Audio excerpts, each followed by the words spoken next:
በስመ አብ ወወልድ ወመንፈስ ቅዱስ አሐዱ አምላክ አሜን። እንኳን ለእመቤታችን ለቅድስት ድንግል ማርያም ዓመታዊ ክብረ በዓል በሰላም አደረሰን አደረሳችሁ። እመቤታችን በተለያዩ ስሞች እንጠራታለን። ቅድስት ብለን ቅድስት ስንል ዓለም ከመፈጠሩ በፊት በእግዚአብሔር ዘንድ የተመረጠች የተቀደሰች ቅድስተ ቅዱሳን በመሆኗ ነው። ድንግል ስንል ጌታ ራሱ ምልክት ይሰጧታል። ድንግል በድንግልና ትጸንሳለች። ከመወለዷ በፊት ድንግል አምላክን ስለወለደች ድንግል ከዚያ ለዘላለም በድንግልና መኖሯን ነው። ድንግልናን እናትነትን ከድንግልና አስተባብራ በመያዟ ሌሎች ሴቶች በስራ ድንግል ቢሆኑ በምግባር ላይሆኑ ይችላሉ። ወይንም በሀሳብም በምግባርም ድንግል ቢሆኑ ሲወለዱ ድንግልና ስጋቸው ይጠፋል። የእመቤታችን ማርያም ግን በሁለመናዋ ድንግል የሆነች የተለየች የተቀደሰች የአምላክ እናት ናት። ወላዲት አምላክ ብለን ስንጠራ አምላክን በወልድ ድንግልና ጸንሳ በድንግልና የወለደች ስለሆነች ነው። ንጉሥ ውበትሽን ወዷልና በእግዚአብሔር ፊት ጸጋ አግኝተሻልና አትፈሪ፣ እንሆ ትጸንሻለሽ፣ ወንድ ልጅም ትወልጃለሽ፣ ስሙንም ኢየሱስ ትይዋለሽ።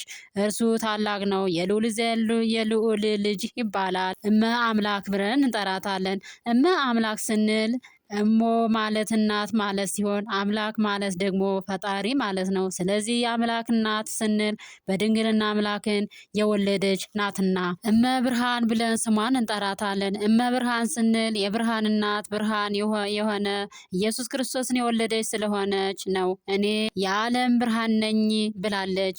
ብጽሕት ስንል የተመሰገነች ማለት ነው። እመቤታችን ራሷ ትውልድ ሁሉ ብጽሕት ይሉኛል ብላለች።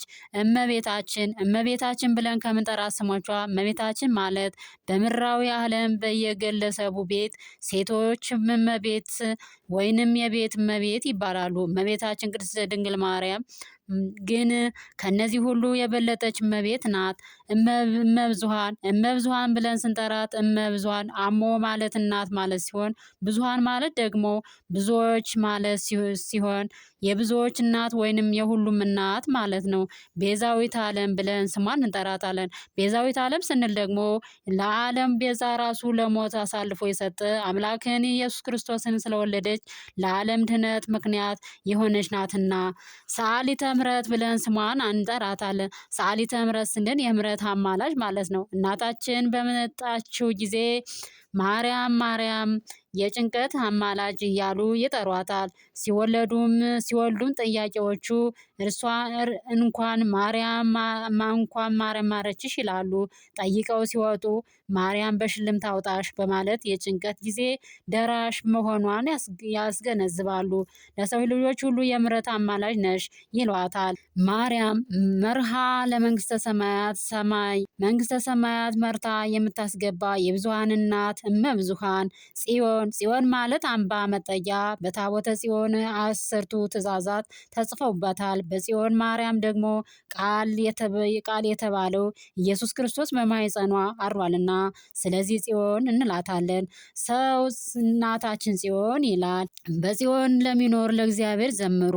እኔ ግን ንጉሴን ሾምሁ በተቀደሰም ተራራ በጽዮን በመጽሐፍ ቅዱስ በተለየ ይመለከታል። ኢየሩሳሌም ሕዝበ እስራኤልን ቤተ ክርስቲያኗንና እመቤታችን ቅድስት ድንግል ማርያምን የፍቅር እናት ብለን እንጠራታለን። የፍቅር እናት ብለን ስንጠራ ምስለ ፍቁር ወልዳ ከተወዳጆቹ ልጇ ጋር ወላዲተ አምላክ እመብርሃን እመብዙሃን የሚያጠቃልሉት ሆኖ ምስለ ፍቁር ወልዳ ሲል ፍቅር የሆነ የኢየሱስ ክርስቶስ የወለደችልን ስለኛ ኃጢአታችንና በደልን በቀራንዮ አደባባይ በራሱ ላይ የሾህ አክሊል ደፍተህ እርጥብ መስቀል አሸክመው በገመድ አስረው እየገረፉ ደሙ በግንባሩና በአካሉ እንደ ጅረት እየወረደ ከዚያ እጆቹንና እግሮቹን ቸንክረው እርሱን አሸክመው በወሰዱት መስቀል ላይ የተቀደሰው ራሱ ፍቅር የሆነ የኛ ፍቅር ገዝቶ በወንበደኞች መካከል የተሰቀለው ኢየሱስ ክርስቶስ ነው። ስለዚህ እናቱ ድንግል ማርያምን የፍቅር እናት እንላታለን። ኪዳነ ምሕረት እንላታለን። ኪዳነ ምሕረት ስንል የምህረት ቃል ኪዳን የተሰጣት የምታስምር የምታማልድ ማለት ነው።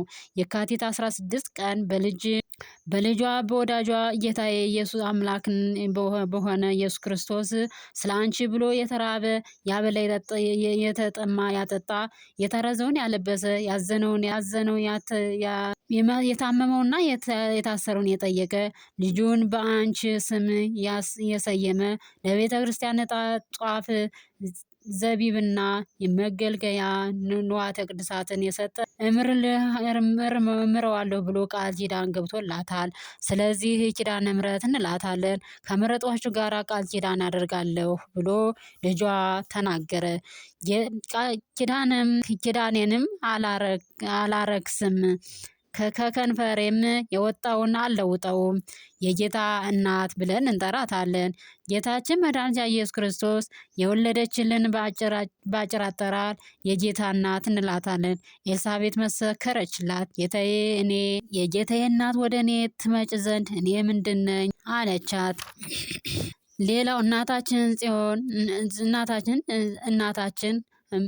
እናታችን እመቤታችን ቅድስት ድንግል ማርያም እናታችን ናት። ስለዚህ እናታችን ጽዮን እናታችን ቅድስት ድንግል ማርያም እናታችን እመብርሃን እያልን እንጠራታለን።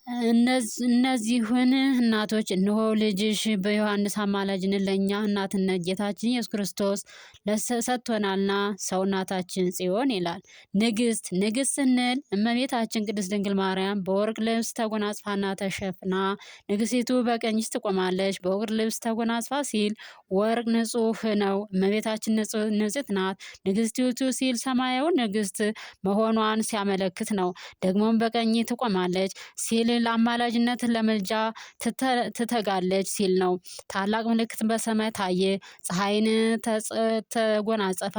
ተጎናጸፍ ጨረቃ ከእግሮቿ በታች ያላት በራሷም ላይ የ12 ከዋክብት አክሊል የሆነላት አንዲት ሴት ነበረች። ንጽሕት ስንል ወዳጄ ሆይ ሁለንተናሽ ውብ ነው፣ ነውር የለብሽም። ጠቢቡ ሰለሞን የእመቤታችን ንጽሕና መስክሯልና። ርኅርኅ ሕሊና ስንላት እመቤታችን ከምንጠራቸው ስሞቿ ውስጥ አባታችሁ ርኅሩኅ እንደሆነ ርኅሩኅ ሆኖ ጌታ መድኃኒታችን ኢየሱስ ክርስቶስ እንደተናገረ በታምረ ማርያም እመቤታችን ቅድስት ድንግል ማርያም ለተጠማ ውሃ ራርታና አዝና በወርቅ ጫማዋ ውሃ አጠጥታለች።